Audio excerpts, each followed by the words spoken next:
mapower vane mashabhini vanotendera ma 12 years kuya simwadoro imo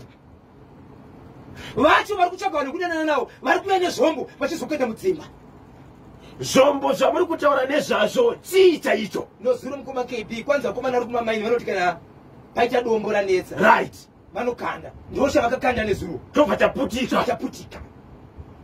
vanhu vanenge vasingazivi chii mukoma KB aurare so vakaendere kunoripota kumapurisa nhasi vatomuka vanhu vakatoungana vakuenda kumapurisa kuti vaudzwe zvakamira sei kuti handi kunoziva kuti munhu wacho ndiani havamuzivi chikonzero vanhu kutora muroti hei ko nyaya yekuti vana vari kupinda mumabhawa vakazivisa mapurisa nevagari venharaunda nyaya iyi kunzvimbo yekuantony mukoma KB tinemwe Christmas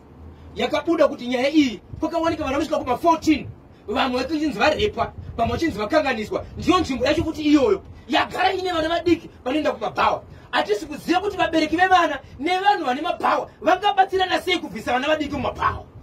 ndofunga kana vagari venharaunda vari kusangana nedambudziko iri vakaenda kunoripota kumapurisa mapurisa vanogona kakubatsiridza panyaya iyoyo ichokwadi mukoma KB ndofunga mapurisa anogona kubatsira kuti mapurisa pavanofamba vari paoperation pipe vakasangana nevana vakadaro vambovabvunza kuti uri kuendepi uri kuita nezve ende kana vakudhakwa nenge vakabata chii zvinhu zvokuma zvachona vobva vabata handizivi vane murango upo vanopiwa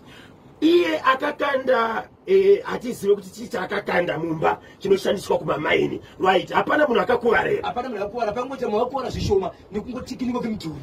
ya pakaipa 0713938538 icho chakanyanya KB chemukadzi uyo ndinonzi Panase Kamutseta paGlenview alongside Ivini Chimedza kuriseko kuGlenview nhasi 17 minutes past 11 ndopafika nthawe pari manje tatsikwa kubva